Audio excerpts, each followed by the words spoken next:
For 4 years of the Second World War, Great Britain waged a secret campaign behind enemy lines in France.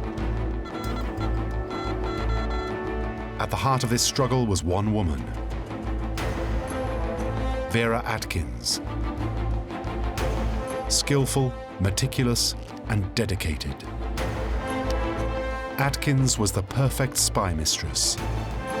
She ran a unique force of undercover fighters, Britain's women's secret agents. Through sabotage and resistance, they helped cause havoc behind enemy lines.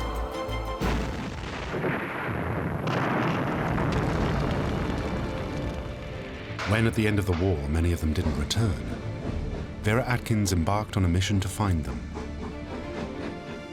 She tracked them down and brought the Nazis who had killed them to justice.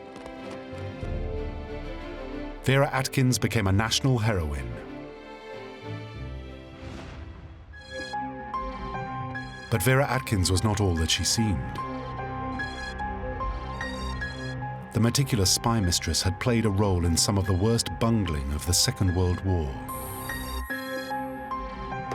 And this film asks why. Was it simply because Atkins wasn't as clever as she seemed? Or had she knowingly sent agents to their deaths to hide a dark personal secret?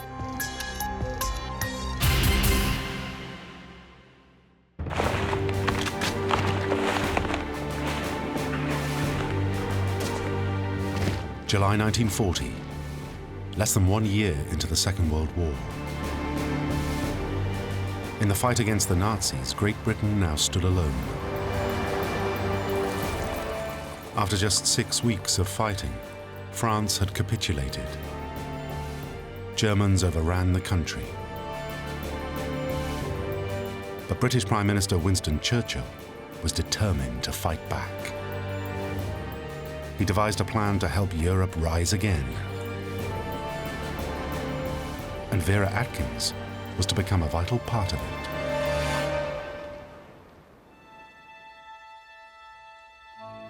33-year-old Atkins was a trainee secretary with no military experience. But she had been spotted by an unusual organization, the Special Operations Executive. This was Churchill's strike-back weapon. The Special Operations Executive, or SOE, was a new secret service designed to run an underground war in countries occupied by the enemy. Through acts of sabotage, resistance, and subversion. Churchill claimed that SOE would develop a reign of terror to make the lives of German occupiers an eternal torment. SOE was a prestigious club at the heart of the British war effort. Now Atkins was given the opportunity to join it.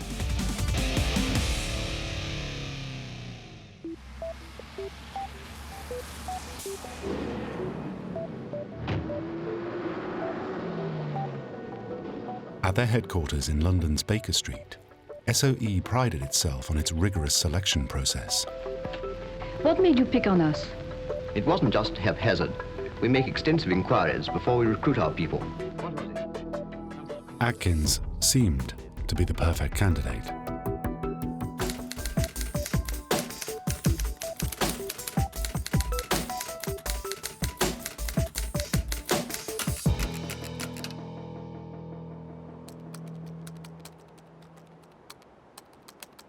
Journalist Sarah Helm is Vera Atkins' biographer and has spent 7 years researching her life. She was obviously always an incredibly focused character and driven character, and I think that's very important. She tended to trust her own judgment, so she was always going to achieve a lot. Atkins sailed through the interview and in April 1941 was recruited as a secretary to F Section.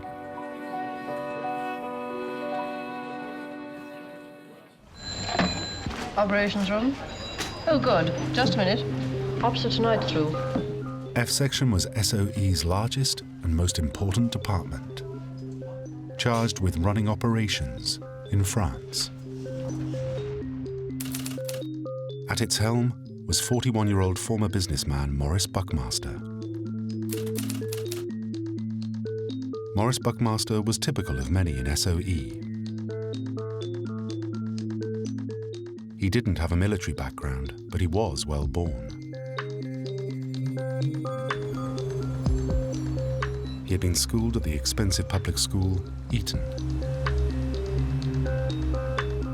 and had picked up fluent French on a cycling tour around France. Buckmaster was charming and affable, but not considered by all to be suitable for intelligence. Charm alone is not enough for a great commander. But it was about all that he had. He was not overladen with brains himself. He was nothing like as bright as the men he was combating on the French side. Vera Atkins found that she could make up for Buckmaster's shortcomings. She was extremely meticulous, whereas Buckmaster, her boss, was rather the opposite. He was very sort of broad brush and not at all good on the detail, which of course was essential, and that's where Vera came in. Atkins was meticulous even in her habits. She got the same cab and the same cab driver every day, which arrived at exactly the same time, and very few other people arrived by black cab at the SOE offices, but Vera did. All this meant no detail of F-Section operations escaped Atkins' notice. She would make sure she knew exactly what was going on in the office, so she could never be caught out. She was also the epitome of discretion, telling anyone who asked that she had a boring little job on Baker Street. Her mother took for granted she was having an affair with a married man and said one morning over breakfast, "All I can say, dear, is I hope when the war's over he makes an honest woman of you." It was not for Vera to contradict her. By 1942, Vera Atkins had become an integral part of F-Section. Then there came an opportunity for her to play a larger role.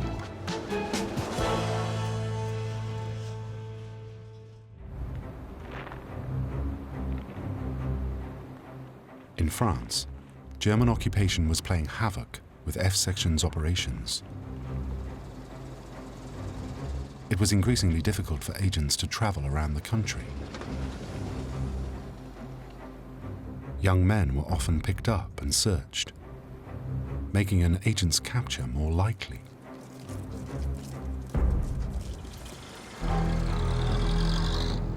SOE found a controversial solution. Women would be sent behind enemy lines. They would work as wireless operators and couriers. Many in Whitehall were appalled. Women were barred from armed combat and were not protected by the conventions of war. But Atkins viewed things differently. Vera would have thought it was perfectly fine and that it made a lot of sense. I mean, she would have understood the logic of it, and she would have always thought that women were just as capable as any man. She certainly wouldn't have doubted that. Atkins quickly put herself forward to oversee F-Section's female agents, and Maurice Buckmaster agreed.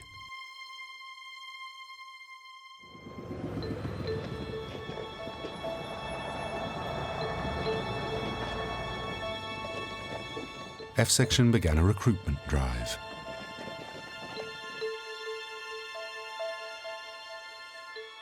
Yvonne Burney, née Baisden, was just 20 and serving in the Women's Auxiliary Air Force when she was approached by the organization. Well, I'd never heard of SOE, neither had anybody else. But I was contacted one day by an officer in the Air Force who said, "I gather you are bilingual, and would you like to do other work, including speaking French?" And I said, "Well, of course, that'd be wonderful." And that's how it all started. Vera Atkins was one of those who interviewed Yvonne. She was a very intellectual lady, quite senior to me. I didn't really know why she was asking me these questions. And but I answered, of course, having been brought there by WWII. And that's the way we met, I suppose.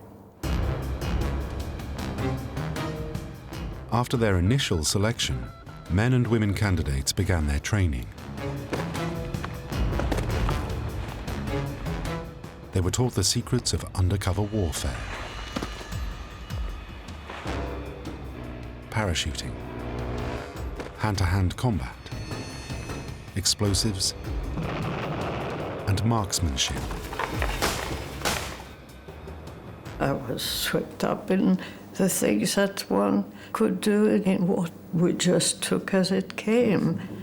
Whatever was presented for us to do, we had to do. And that's how it was in wartime.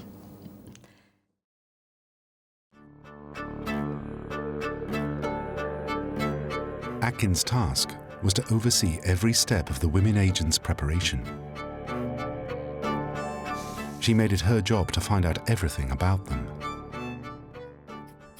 She knew what their background was, she knew where they lived, she knew if they needed more money. And so they felt very confident in her because they felt she was very much looking after them, and she really did know what the details of their lives were. And also by doing that, she was able to assess whether they were up to the job. Now, let's just check you over. Have you anything in your pockets? The success of an agent's mission relied on the quality of their undercover identity. Many were involved in creating this, but it was Atkins who made the final checks. She would be the one who would make sure they didn't have, a packet of English cigarettes in their pocket or some giveaway label showing that actually they'd bought their shoes in St. James's or something, and to make sure that the whole sort of French identity had been perfected. Atkins' women left for France from airfields in the south of England. And she was always there to see them off. Vera's presence there at that point was enormously reassuring. She had a kind of confidence about her, a sense that they never sort of describe her as a classic mother figure, and yet to some extent there was something motherly about her in the sense that she was taking care of them. In 1987, Vera Atkins was recorded in a rare audio interview for the Imperial War Museum. The burden of stress probably was on the person who was seeing them off. The realization that they were going out on a very dangerous mission.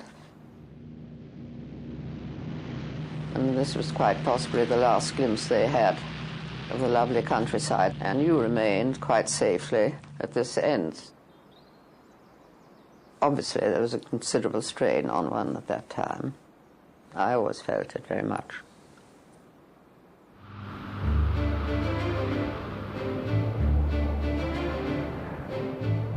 After just 1 year, Atkins had 11 female agents behind enemy lines. They were proving invaluable.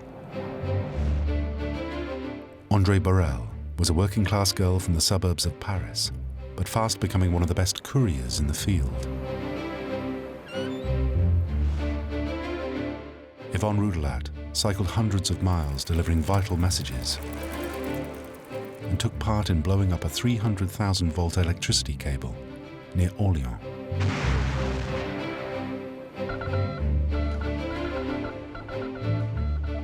Back in London, Atkins followed every detail of their operations.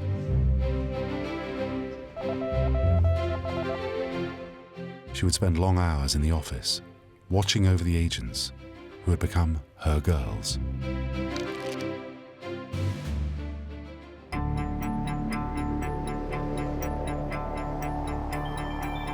But in the spring of 1943, events happened in France that would see Atkins embroiled in controversy.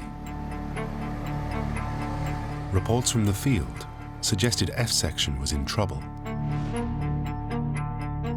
Agent Francis Suttle was in charge of a resistance network in France known as Prosper.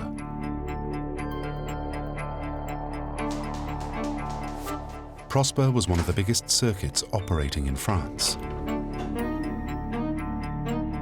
But Suttle now expressed concerns that it had been penetrated by the Germans. 2 of his best local agents had been captured. And Suttle complained that F Section headquarters were irresponsible in their methods. That safe houses in France, known as letterboxes, were being misused. Your conception of a letterbox appears to be a place where an agent, usually covered in mud, carrying an obvious suitcase, can turn up at an unreasonable hour.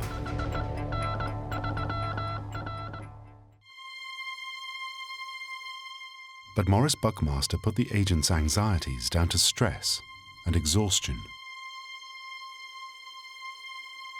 He chose to ignore Suttle's warnings. Nobody really expected them in the early days to be caught in the numbers they were. The whole operation was run in an atmosphere of extraordinary arrogance and, to some extent, ignorance and bravery, which was a lethal combination. Vera Atkins was privy to the same information and should have understood its implications.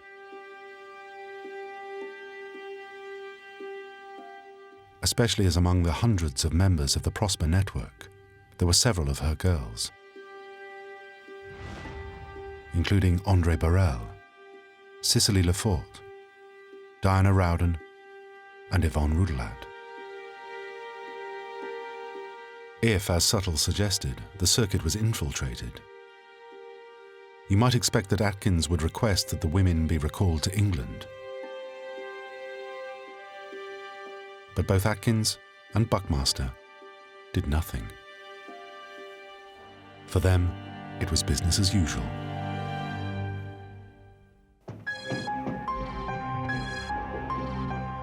It was a terrible mistake. The Prosper circuit had indeed been penetrated. Hundreds of its members were rounded up and imprisoned. 2 months after sending his first warning, Suttle himself was arrested. And all of Vera's girls who worked for the network were then captured by the Gestapo.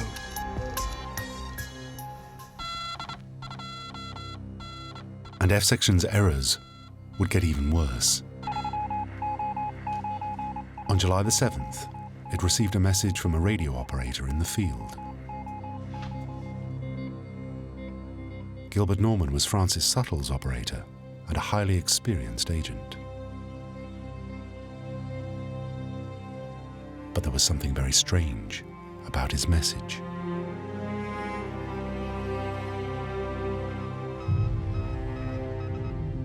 Every signal sent by an agent was supposed to contain 2 security checks, deliberate spelling mistakes, agreed in advance with London.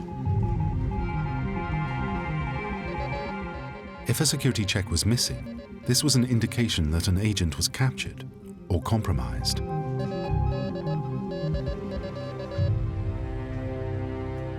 Gilbert Norman's message didn't have its security check.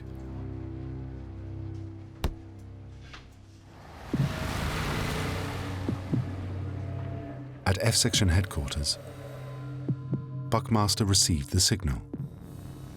He noted the missing check and, ignoring procedure, sent back a curt reply. You have forgotten your true check. Be more careful next time.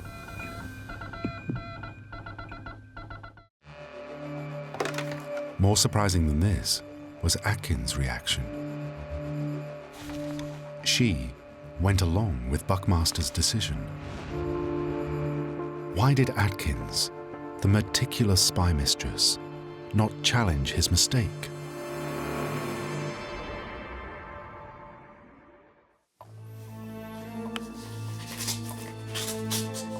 One possibility is that Atkins just hadn't seen Norman's signal.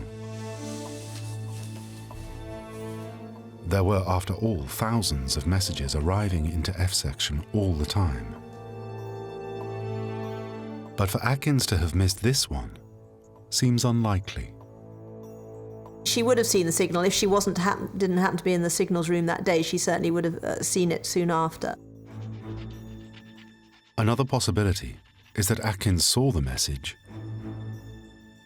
but failed to spot the missing security check. For someone so meticulous, this seems even less probable. She would certainly have been suspicious, and she would have understood the likely implications. Or perhaps Atkins had simply followed her superiors. She was, after all, a woman in a man's world. And she held a very junior rank. But Atkins had never been one to play by those rules. One of her superiors had noted on her file that she was somewhat disinclined to accept instructions without argument. Requires handling. So how could the spy mistress, known for her attention to detail, have failed to take any action? Perhaps there is another explanation for Atkins' uncharacteristic behavior.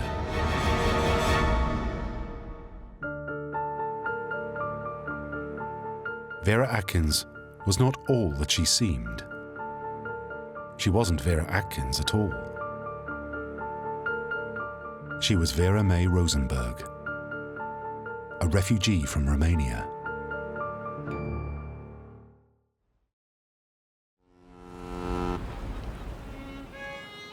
The daughter of a German Jew, Vera had been born in the Romanian town of Galitz, where her father ran a lucrative shipping business. Her mother was a British South African born Hilda Atkins, who had Vera raised by English nannies. Vera had lived a luxurious life around Bucharest.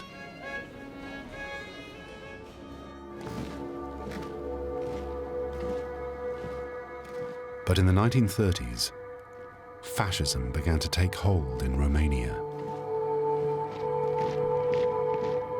The ultranationalist, anti-Semitic movement, the Iron Guard, was starting to take control. And in 1937, Vera, aged 29, had fled with her mother to England.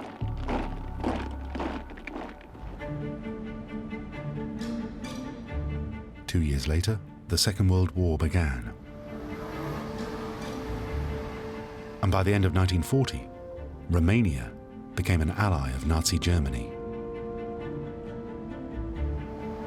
This meant that for all her impeccable English manners, Vera Atkins was a citizen from a hostile territory. You cannot underestimate the absolutely overwhelming importance to Vera of concealing the fact that she was a Romanian-born Jew working inside SOE. She was effectively, for certainly half the war, an enemy alien working inside the most secret part of the British Secret Service. If Atkins had admitted that she was an enemy alien, she would almost certainly have been interned. And there was another reason for Atkins to keep her identity secret. Being British was a crucial part of her relationship with her girls. The point being that if any of the agents who she was responsible for had known that, their own faith and trust in their own minder, if you like, would have fallen apart. And Vera knew that. One of the few people to know her true identity was Maurice Buckmaster. So one possible reason for Atkins not to challenge him is that she needed him to keep her secret safe. And in SOE's disastrous summer of 1943, Buckmaster's protection was more important than ever. Atkins was applying for British citizenship, and Buckmaster was supporting her application. Speaking out against him now wasn't an option. He had to continue to support her. If he had in any way lost faith in her or been angered by her or thought that she was stepping out of line, she might have lost Buckmaster's support, and if she'd lost Buckmaster's support, she was finished. And Sarah Helm thinks there may have been an even more disturbing reason for Atkins to stay silent. There are other suggestions which certain people heard of and told me about, that Vera had even more personal motives for keeping her mouth shut at that stage. While Atkins and her mother had escaped to London, relatives still in Europe were at risk.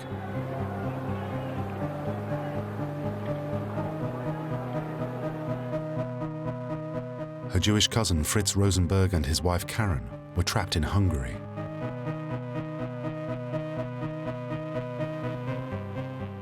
According to Sarah Helm's contacts with the Rosenberg family, Atkins decided to intervene. There is quite substantial evidence from a number of different sources that Vera made a rather extraordinary venture over to Holland at the very start of the war, when she heard that her cousin Fritz Rosenberg was threatened with deportation to a concentration camp.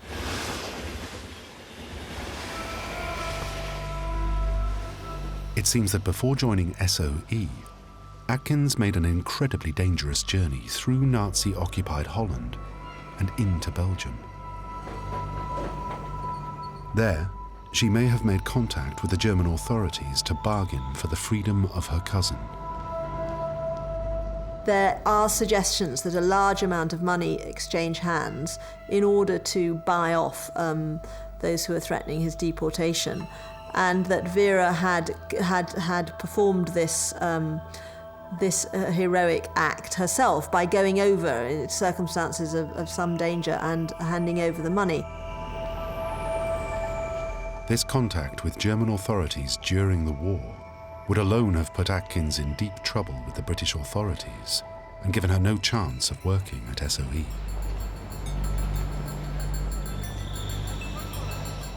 But some evidence suggests that there was more to the deal than just money. The suggestion was that the family had possibly agreed to provide information over a period of time to the enemy. Certainly, there was evidence to that effect. It is almost certain that had Atkins' contact with the German intelligence service been exposed, she may well have been viewed as a traitor.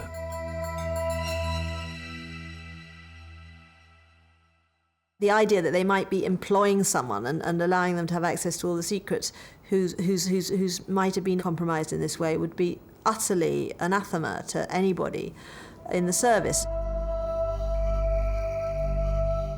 If any part of these stories is true, then Vera Atkins would have had every reason to keep a low profile and not to challenge Maurice Buckmaster.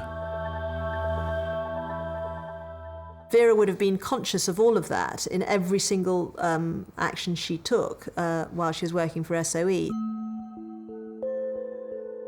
While nobody can be exactly sure why, Atkins kept her silence.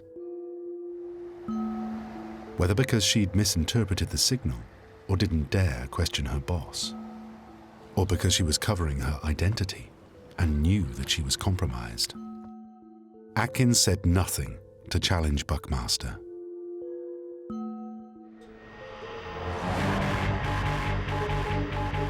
The consequences were catastrophic. As the missing security check indicated, Gilbert Norman was indeed no longer operating his own radio. Und hier schon wieder neue Frequenzen. Instead, it was the Germans. Und die fliegen heute dort. They were now playing what they called the Funkspiel, or radio game. It was one of the most devastating espionage tactics of the war. German agents in control of British radios would call in drops of supplies, weapons, and agents that would fall directly into German hands. F-Section's blunders, which could so easily have been avoided, would cost hundreds of lives.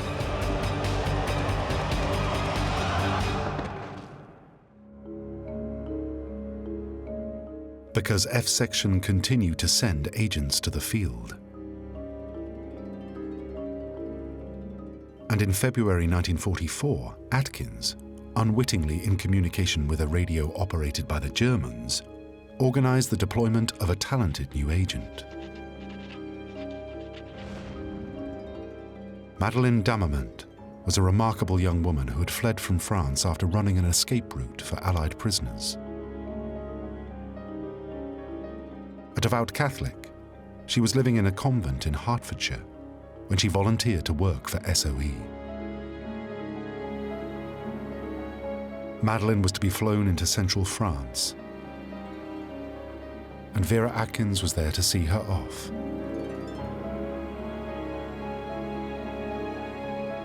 Madeleine had been told of the risks that she faced, but not of the most important one: that the F Section network had been infiltrated and their radios compromised.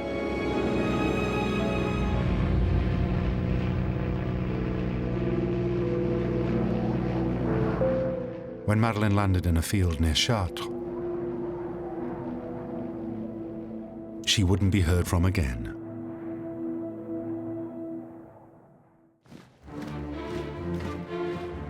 Three months later, the Allies were preparing for D-Day and the liberation of France. F Section were to be part of it. All over France, its surviving networks were to embark on a campaign of sabotage.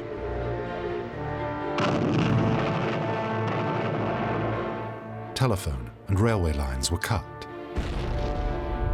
bridges demolished, and German units attacked.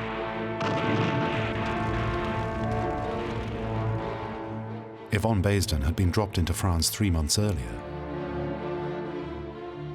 Now, she was to play a vital role. She helped organize one of the biggest supply drops in SOE history.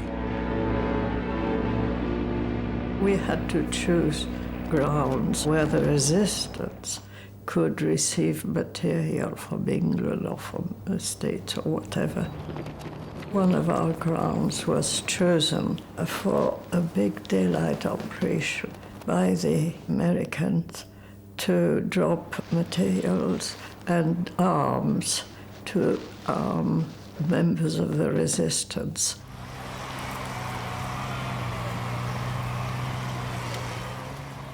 By late August, France was liberated.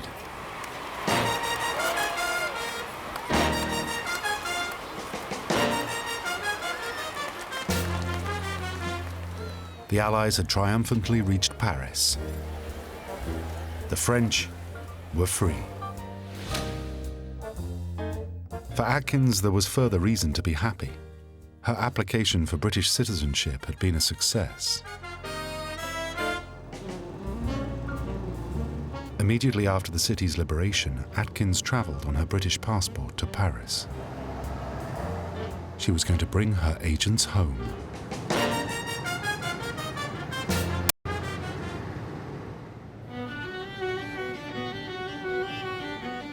The Hotel Cecil in Montmartre was the agreed meeting point for F Section agents. As they returned, Atkins was the one to greet them. By day, she arranged their repatriation. By night, she celebrated with them in the bars of Montmartre.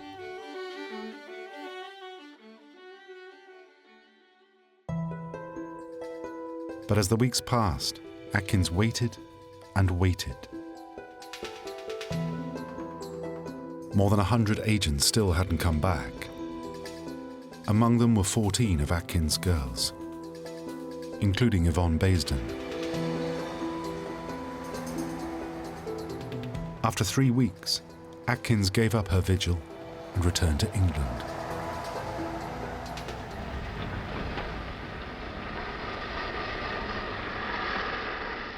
Then in May 1945, nearly a year after D-Day, Yvonne Basden eventually made her way back to London. She arrived at Euston Station. I got out and I stood around and the crowds were all around me and I didn't know quite what to do. And so I just waited on the platform, and eventually, as I couldn't see anyone, I thought, oh, what can I do? Then someone came out of the crowds. Someone called, oh, hello, Yvonne, is that you? And there was Vera, and whom I recognized. I said, oh, Vera, how are you? Where am I going to now? And she said, oh, I'll take you to your father. He's just outside London. And I couldn't believe that was Vera. You know, there was no explanation. And she was just glad to pick me up. But as Yvonne got talking to Atkins, she revealed disturbing news. After just 3 months in the field, she had been captured. We were arrested on a Sunday, and it was a fine day. I was found and pulled out and chucked on the floor. And there was more. For most of the last year, Yvonne had been held at the Nazi concentration camp, Ravensbrück. Atkins faced the reality that a similar fate may have fallen on her other missing agents. One has the impression reading the papers of that period that none of them really believed that anyone English would ever end up in a concentration camp. It wasn't for us, certainly not for our boys or for our girls. The idea that women would end up in concentration camps was simply not, I don't think, ever considered. And other details were emerging that made matters even worse for Atkins. The consequences of the overlooked security checks were becoming clear. All the details became apparent that they themselves had actually dropped agents straight into enemy hands. It wasn't just that they were going to their desks and they were going out to a risky situation, but she'd actually seen agents off who, when they received the other end, were going to be received straight by the Gestapo. They were given no chance. And it was their own organisation, it was their own masters who had actually allowed them to fall into this lethal trap. Faced with this, Atkins now embarked on an extraordinary mission.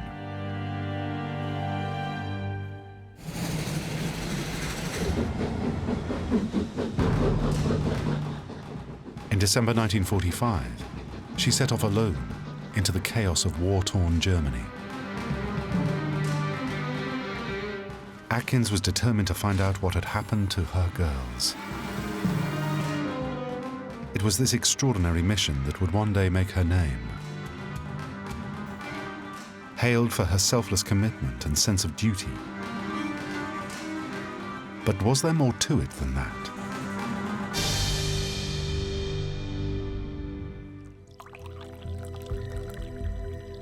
If Atkins really had, for whatever reason, covered up Buckmaster's mistakes and knowingly sent agents to their possible deaths, then Atkins was looking not only for her agents, but also for atonement.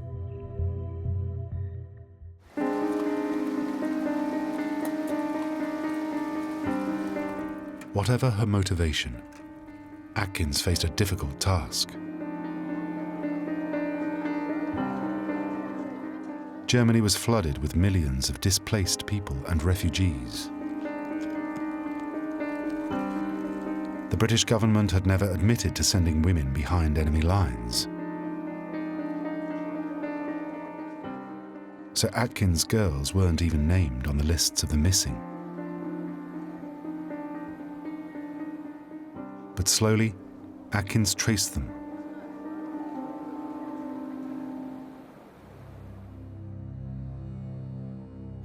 Atkins had last seen Madeleine Dammermont in an airfield in West Sussex. She was one of dozens of agents who had been dropped into France after the Prosper disaster of 1943. Now Atkins found out what happened. The radio that had called Madeleine in had indeed been in German hands. When she touched down in France, the Gestapo were there to meet her. She had been taken to their Paris headquarters, where she was kept for 3 months, and interrogated by the secret police commander, Hans Josef Kiefer.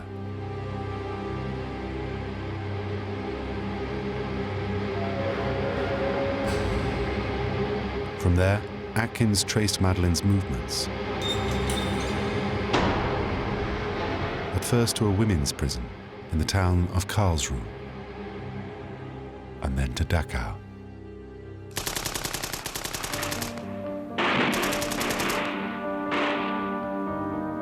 The Americans had fought their way into Dachau in April 1945.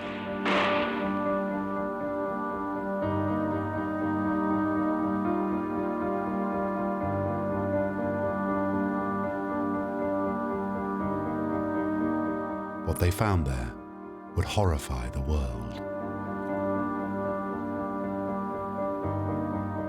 The Americans would liberate 33,000 surviving inmates.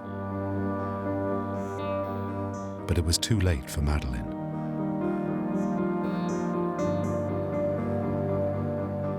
For her story had ended here.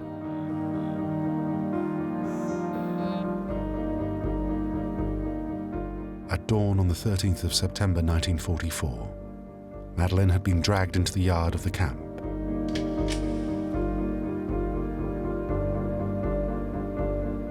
There she was made to kneel and shot in the back of the neck.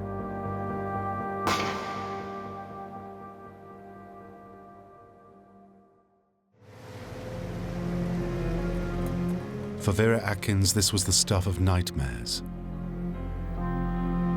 She had traveled to Germany hoping to find some agents alive. But the chances were they were all dead. Atkins continued the search for her other women, some of whom had worked for the Prosper network. Such had been the infiltration of the circuit that they had stood little chance. One by one, they had been traced and captured. They too had been interrogated at the Gestapo headquarters before being sent to prison. But nothing could prepare Atkins for what she uncovered next.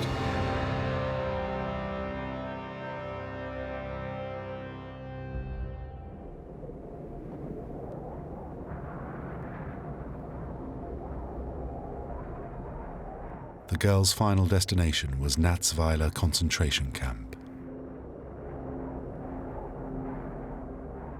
Natzweiler was a desolate place, designed to fulfill the Nazi policy of night and fog, an initiative to obliterate all trace of certain special prisoners.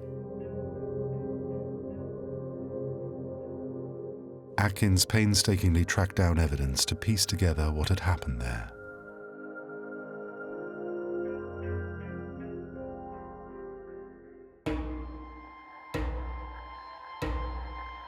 On the 6th of July 1944, Atkins' girls, Andre Burrell, Vera Lee, and Diana Rowden, were given an injection and told they were being vaccinated against typhoid. But the syringe contained carbolic acid, a toxin designed to kill them.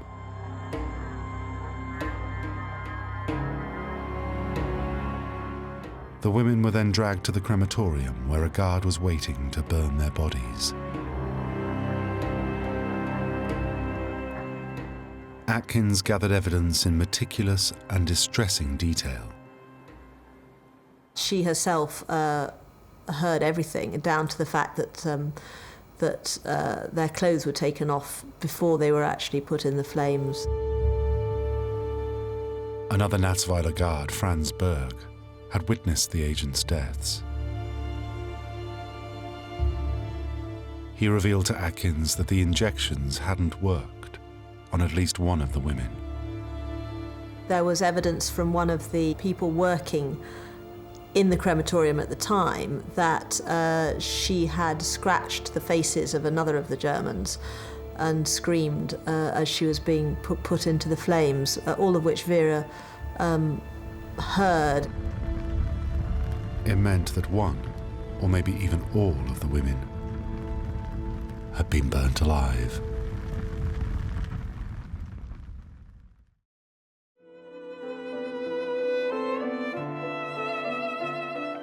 By January 1947, Vera Atkins had discovered the fates of all F-section missing agents, bar one. 117 men and women had been killed by the Nazis.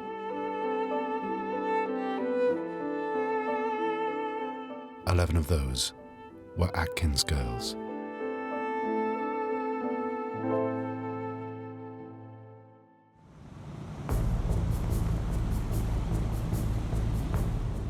When the Allies began to bring the Nazis to justice, Atkins stood as a vital witness at 2 war crimes trials. Her evidence saw those who had harmed her girls sentenced to death and executed. The case of the missing agents was closed.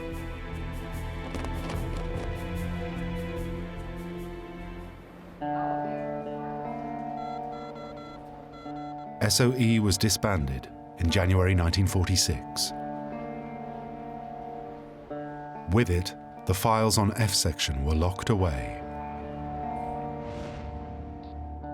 Morris Buckmaster returned to his old job as a public relations officer for Ford.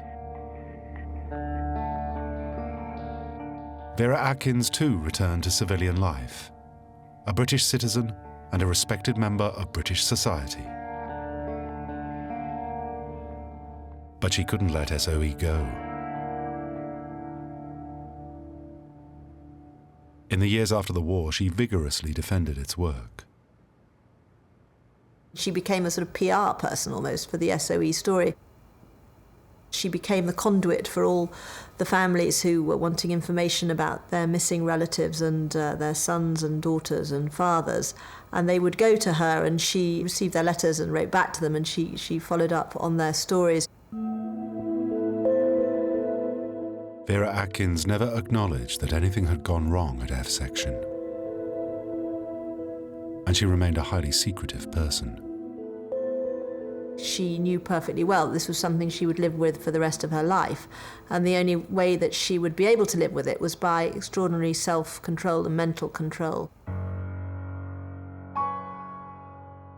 No one can be certain why Vera Atkins had kept her silence in the summer of 1943 when the Prosper network was destroyed.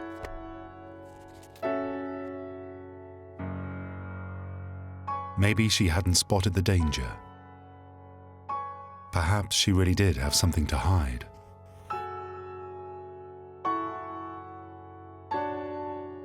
Or maybe there was nothing she could have done.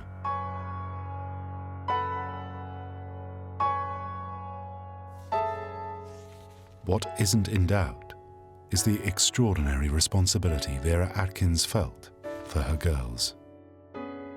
She was responsible for my going to France and my being in Ravensbrück and my getting out and so on. Indirectly, she was responsible for, and she knew that, you know, from all the agent's point of view, she had the responsibility. My goodness, what a responsibility. The shadow of the F-section disaster stayed with Vera Atkins for life. I remember absolutely everyone. André Borel, Diana Rowden, Cicely Lafar, Noor Inayat Khan, Violette Szabo,